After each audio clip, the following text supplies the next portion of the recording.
मोदी राज में बर्बाद हो गए किसान। कांग्रेस अध्यक्ष राहुल गांधी ने पीएम नरेंद्र मोदी पर निशाना साधा है।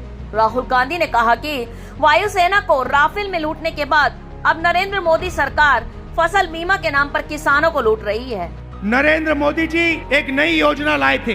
पूरे देश में उन्होंने फसल बीमा योजना, एक नई योजना लागू की थी। उन्होंने दरअसल पत्रकार और किसानों के मुद्दों पर मुखर रहने वाले पी साईनाथ ने कहा था कि प्रधानमंत्री नरेंद्र मोदी की अगुवाई वाली राष्ट्रीय जनतांत्रिक गठबंधन की सरकार की फसल बीमा योजना राफेल से बड़ा घोटाला है। पी साईनाथ के इसी बयान के आधार पर राहुल गांधी ने प्रधानमंत्री को निशाना बनाते हुए ट्वीट कर लिखा है, वायुसेना को राफेल में लूटने के बाद अब फसल बीमा योजना के नाम पर किसानों को लूट रहे हैं। इतना ही नहीं, राहुल गांधी ने भरी सभा में भी यह बयान दिया है कि प्रधानमंत्री सरकार फसल बीमा योजना के नाम पर किसानों को लूट रही है। कि उन्होंने कहा था कि जब किसानों को मुश्किल होगी, तूफान ओले से उनका नुकसान होगा, तो ये नई योजना उनकी मदद करेगी।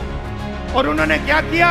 उन्होंने आपसे पैसा लिया, गरीब जनता से, गरीब किसानों से पैसा लिया, प्रधानमंत्री बीमा योजना के लिए सरकारों से पैसा लिया, सेंट्रल गवर्नमेंट से पैसा लिया, और वो पैसा उन्होंने उन्हीं 3-4 बड़ी कंपनियों को दिलवाया। आज सच्चाई ये है कि जब आंधी आती है, तूफान आता है, ओला गिरता है, किसान को मुआवजा नहीं मिलता। हजारों करोड़ रुपए नरेंद्र मोदी जी ने इन कंपनियों को दिया, मगर ये कंपनियां जब आपका नुकसान होता है, आपका पैसा वापस आपको नहीं देती है।